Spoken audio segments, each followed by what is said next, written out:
Câmara de Guaratuba, a eleição para a futura presidência sem improbidade ou indecência. Algumas pessoas tratam como articulação política, outras já falam de compra e venda do apoio político, mas estamos falando das negociações que garantem um suporte aí a qualquer chefe de poder executivo, e aqui podemos falar de prefeitos, governadores e até da presidência, em relação às casas legislativas, na esfera municipal, a Câmara Municipal, na esfera estadual, a Assembleia Legislativa e na esfera federal, o próprio Congresso Nacional.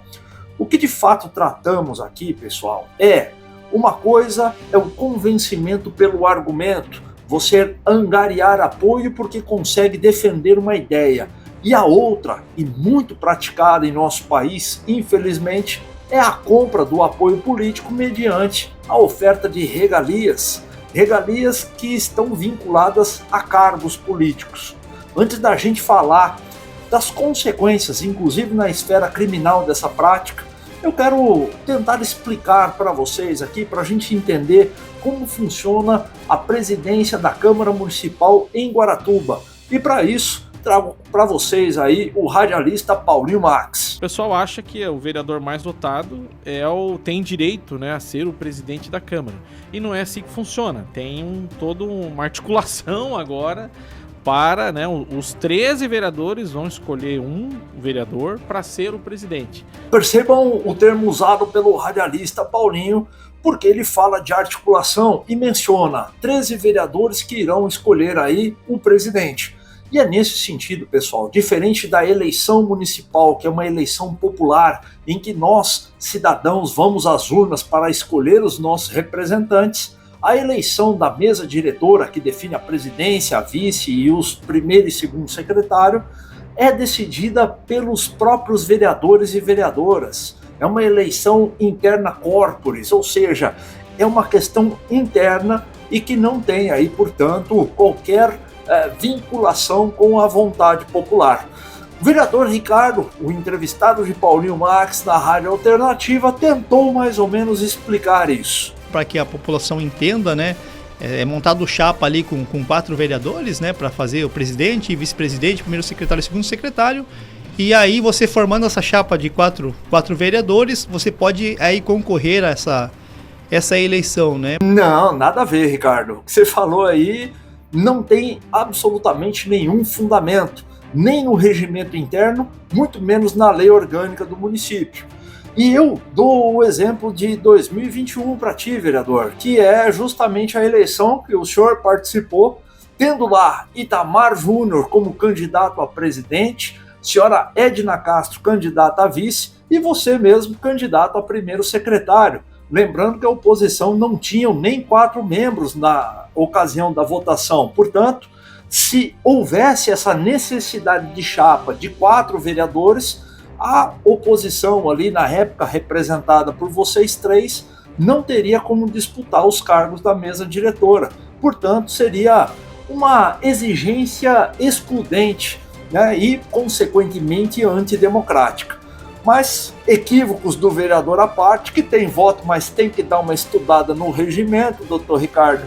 Vamos lá para a pergunta que Paulinho Max pretende disputar aí a presidência da Câmara? Meu nome futuramente vai estar à disposição também, né? Dependendo também do nosso grupo, porque a gente não faz mais nada sozinho, né? Mas pretendo sim concorrer.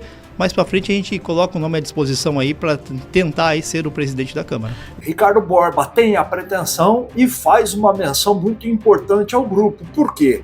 O esforço desse grupo aí, que foi vitorioso na eleição majoritária, ou seja, elegeu aí o prefeito, o senhor Maurício Lense, vai precisar, caso o vereador Ricardo realmente coloque o nome dele à disposição, de pelo menos mais 3 votos de candidatos que foram eleitos pela coligação que apoiou a candidatura de sucessão.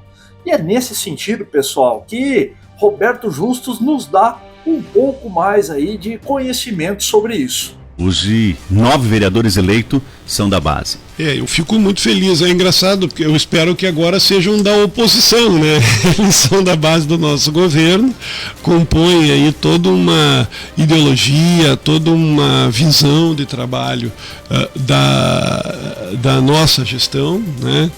Com todo respeito ao ainda prefeito Roberto Justo, mas ideologia e essa visão administrativa está longe de ser, né, o grande norteador do grupo eleito, dos 9 eleitos, porque de fato ali a maioria quis garantir o próprio mandato, né? Isso é uma realidade. Essa questão ideológica, quando falamos aí em eleição municipal, fica em segundo plano. Mas é essa próxima observação do Roberto que é interessante, pessoal, que vai falar aí do bloco dos 9. Eu espero que a maioria, esses 9 vereadores, se mantenham unidos, né, formem um grande bloco, que tem todas as condições de eleger o presidente ou a presidente da Câmara, a mesa, fazer as comissões. Com uma leitura superficial do regimento interno, qualquer cidadão entenderia qual é o poder de 9 vereadores coesos dentro de um mesmo grupo e atuando ali de forma coordenada. Por quê, pessoal? Estamos falando da maioria de 2/3. Essa é uma maioria qualificada, diferente da maioria simples, que é ter um voto a mais, independente do número de vereadores votantes, ou da própria maioria absoluta, que é no mínimo 7 vereadores votando favoráveis ou contrários a determinado assunto. Essa maioria de 2/3 equivale aí à possibilidade de afastar prefeito, de derrubar vetos, de cassar mandato de vereador. Enfim, é uma série de pautas seríssimas que os 9 vereadores conseguiriam, de maneira coordenada, colocar em prática dentro da Câmara Municipal. Mas aí até o prefeito Roberto Justo faz um alerta, que é uma oposição que deve trabalhar também no sentido de cooperação com a próxima gestão, mas de olhos abertos. E fazer um bom trabalho, sabe? Apoiando o novo governo naquilo que entende que é bom para a cidade e cobrando principalmente o cumprimento de todos esses compromissos que foram assumidos com a população, né? E são finalidades legítimas, pessoal. Ninguém obrigou o prefeito Maurício Lenci e o grupo político vencedor a assumir os compromissos de campanha que foram feitos. As promessas, a partir do dia 1º de janeiro, se tornam obrigações.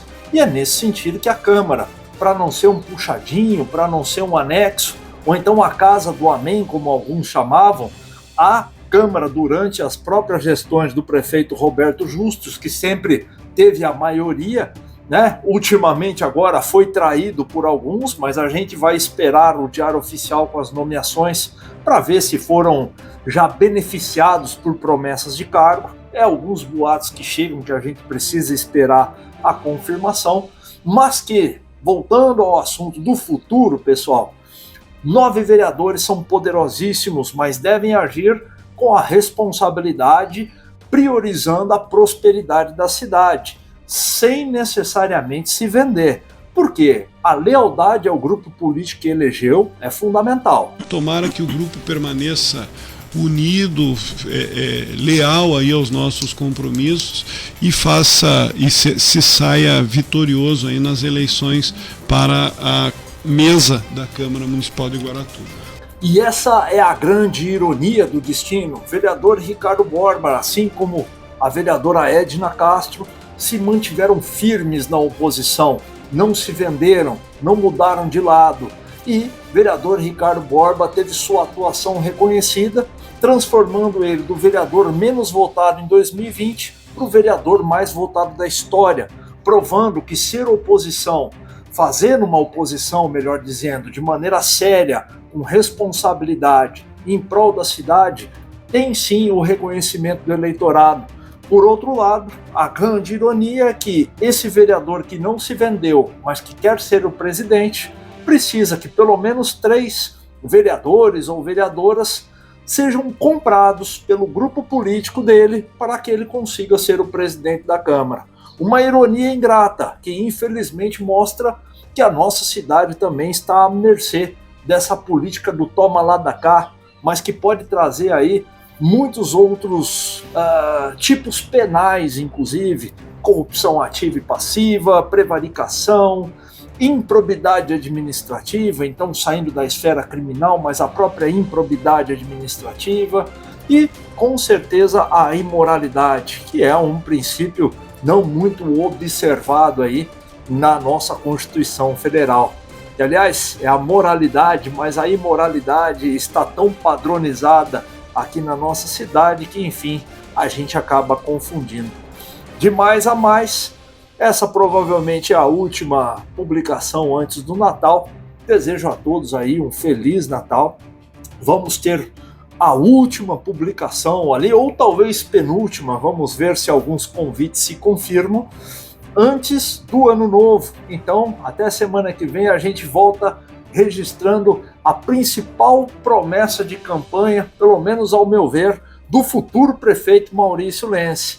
E aí é aquele compromisso, é aquela obrigação que vai ser cobrada com toda a certeza. Até lá e fiquem todos aí com o espírito natalino em seus corações.